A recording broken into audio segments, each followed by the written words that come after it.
Hello everybody, Incon here, bringing you a game that is not Smite. What? So I'm actually very, very excited for this one, guys. This is actually the closed beta of the Witcher card game Gwent. So for those of you who do not know anything about Gwent, Gwent was actually a mini game inside of the Witcher series. Most of you played the Witcher series. If you haven't played the Witcher series, what are you doing with your life? The point being, Gwent was a card game inside the Witcher series that was extremely fun, that had some really, really great concepts, and that had such a cult following, actually, inside the Witcher, that they decided it would be quite fiscally responsible to make a standalone version of the game. They've been working on it for quite some time now, and this is actually closed beta access of the game. That is, of course, streamable and video available. The only way to get into this, guys, right now is to sign up for the beta and hope you get in.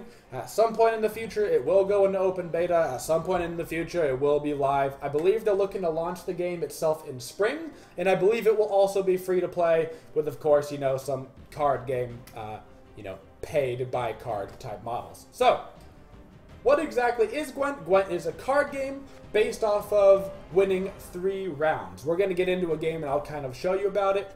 But you can look here.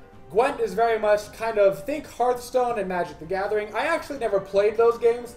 I never really got into card games, but for some reason Gwent has a more chess-like feel to it. There's a lot more impact on the order you play your cards and the strategy you use compared to, oh, I just have better cards so I win all the time, and I think that's what really attracted myself to it. So if we look here at the deck builder, these are just some of the decks that I run. There are 4 right now, different card decks that you can run. Monsters, Northern Realms, Scoia'tael, Skellige, and Nilfgaard will be coming soon. That will be the 5th deck. And so you have to pick a deck, and that is the deck that you use. You can only take cards from that deck. A monster player cannot use a Northern Realms card. The notable exception is, and it doesn't show on here, there is a neutral deck, and anybody can take cards from the neutral deck. For the most part, neutral cards are things like buffs that everybody can use, but there are quite a few monsters or so, character cards within there that you can use to buff your decks. So if I were to click on, say, monsters, every single deck is going to have 3 leaders. You start off with one of them. You can craft or buy the other leaders, both with in-game currency and real-life cash. That's, of course, how the game is going to make us money, considering it's expected to be free to play. Each of your heroes will have an ability that they can use once during the match. Plus, each deck will have a passive that it gets. So the monster passive you can see here, keep a random neutral or monster unit on your side of the battlefield at the end of the round. So just by clicking on a deck, you get a passive for the deck. Then when you click on a hero, you get another thing that you can play during the match. And then, of course, you'll have your deck. So this is the layout of the board for Gwent. And these are very, very important. So let me show you. This is the melee characters. These are ranged characters. These are siege characters. Depending on what type of character you have, they'll get played on one of these 3 lines. So, if you look down here at a unit, it'll have a symbol by it. That means that that character will get placed onto that line. If you used it for your deck, you can only play them on that line. Certain things will be able to be played on multiple lines, but for this part, most characters can only be played in one line.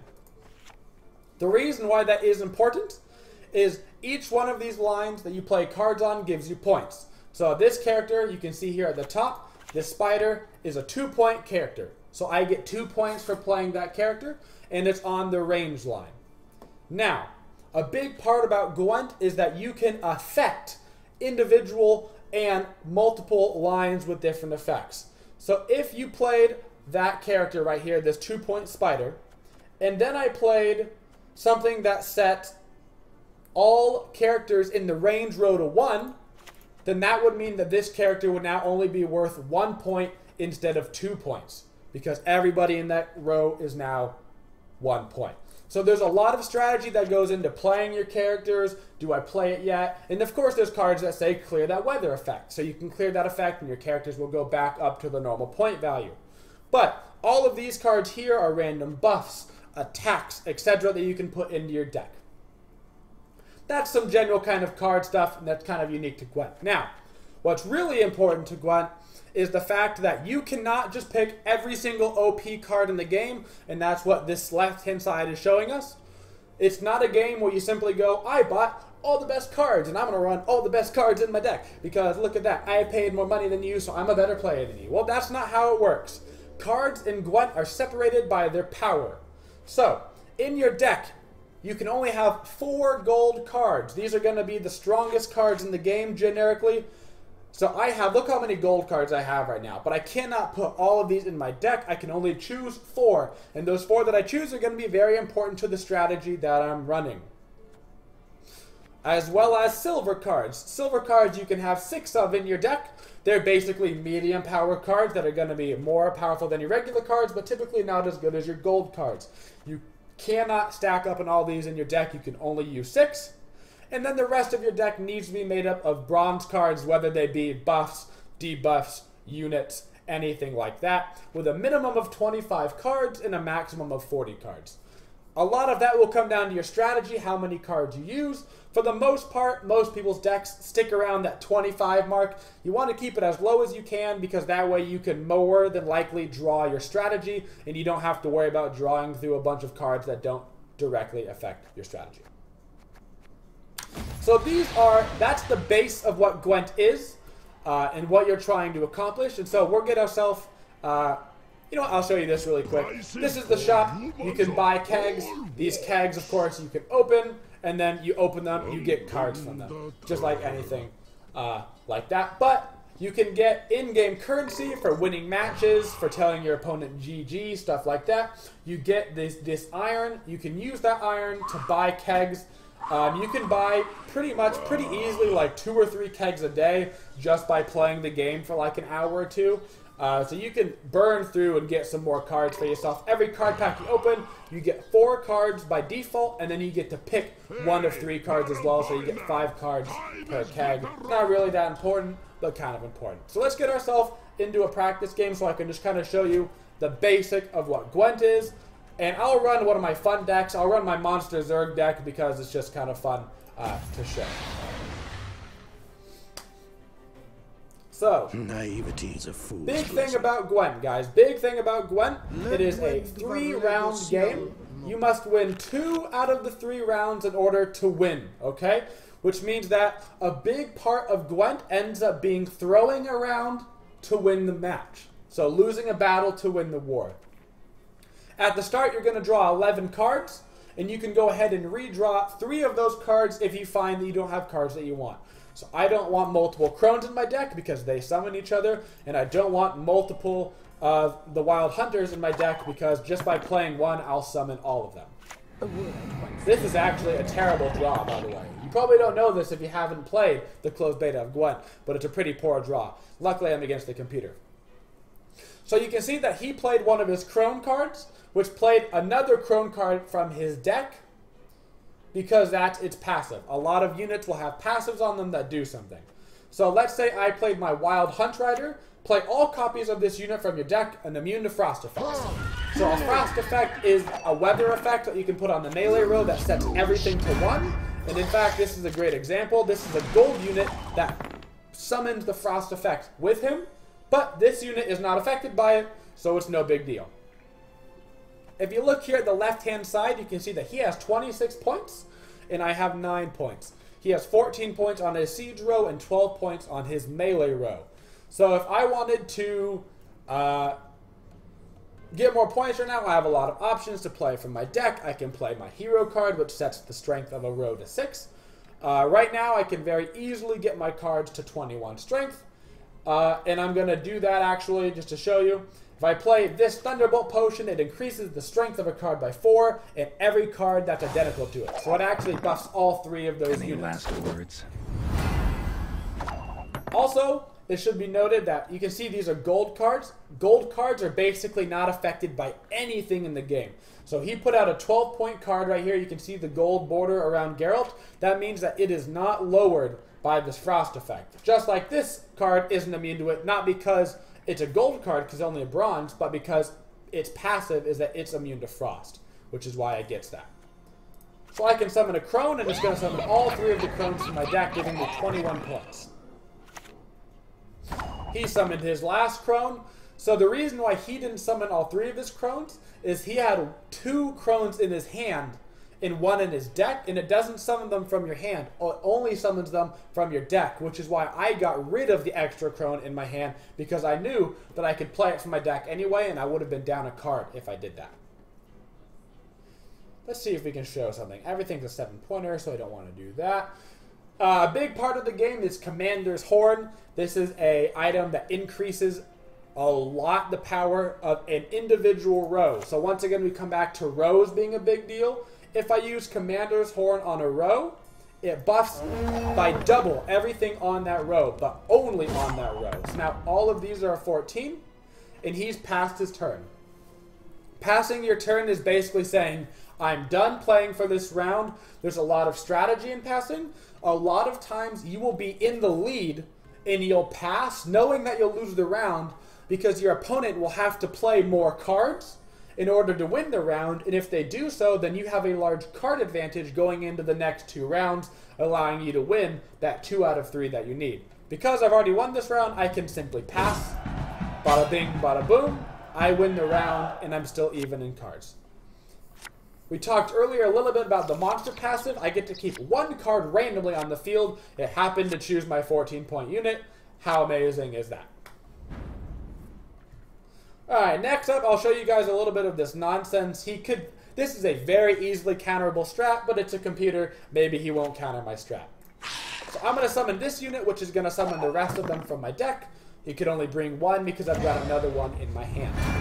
I don't remember if I've mentioned it yet. You can only have 3 of an individual card in your deck. So much like you can only have 6 gold cards, or 4 gold cards and 6 silver cards, you can't have any duplicates of gold cards in your deck or any duplicates of silver cards, and you can only have 3 duplicates of bronze cards in your decks. So I couldn't say put 25 of this character into my deck and then just summon all 25 of them at once, because that would be ridiculous. Although not necessarily more ridiculous than what I'm about to do. So a key part about this strategy you're going to see is this warrior that I play allows me to put 2 more of a bronze unit back into my deck. So I play it onto that right there, and it's going to put 2 of that card into my deck, and I'm going to do that 2 times. So I'm going to play another one of these units and put another 2 of these in my deck. This means that I've now got 4 of these cards on the deck, in my deck, and 3 of them in my row.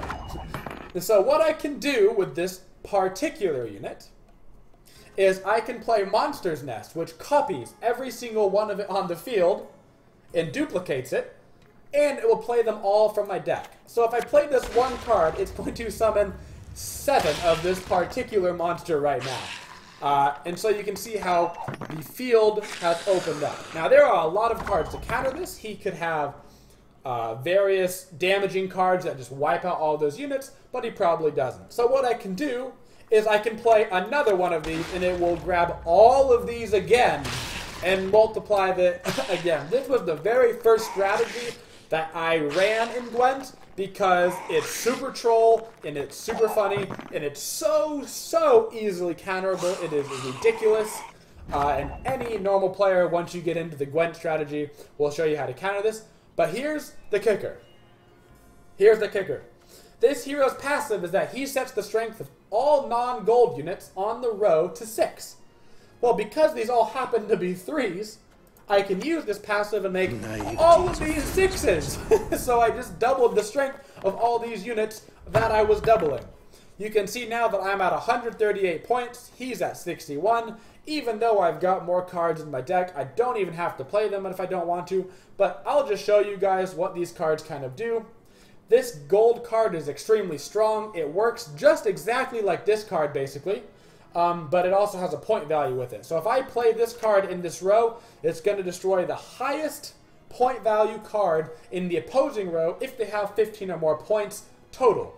So you can see that individually those cards are 14, 14, and 6, but together they have way over 15, and it's going to destroy the highest unit. That means it's going to destroy the 14-point unit, and because there's 2 of them, it'll destroy both of them at 14 points. These are the kind of strategies that you can use in Gwent to try to be working with on your decks and stuff like that. So I end my turn. He only has one thing left to do, which is use his passive. He's not going to. The computer knows that it's lost. So guys, this is the Gwent card game. I'm extremely interested in this game. The deck building is very fun. The variance of the game is very fun. And it's very, very skill-based against opponents in the order you use your cards, in the way that you play your certain strategy, in knowing your opponent's strategies, in basically checkmating them into using cards they don't want to at certain times, and baiting them into using more cards than they wanted to in a certain round. This is a game that I hope to make a lot of content for, actually, both on Twitch and YouTube. I think it's very interesting, and I think it could be a very popular game once it comes out in releases. For now, you've got to apply to the closed beta, so if you want to play this game, I'll try to put a link down in the description so you can apply for the closed beta of this very exciting card game. I hope you guys enjoyed this video. Let me know if you have any questions about Gwent down in the comments, and I'll try to answer them in the next Gwent video that I make. Thank you guys for watching the video. Don't forget to resubscribe on Twitch with your Twitch Prime accounts if you haven't yet. You have to do it every single month. It just takes a couple of minutes, and it's absolutely free. And as always, have a twitchin' day, y'all. It's the final countdown. Ba-da-ba-boo. Ba-da-ba-ba-boo. Ba-da-ba-boo. The final countdown.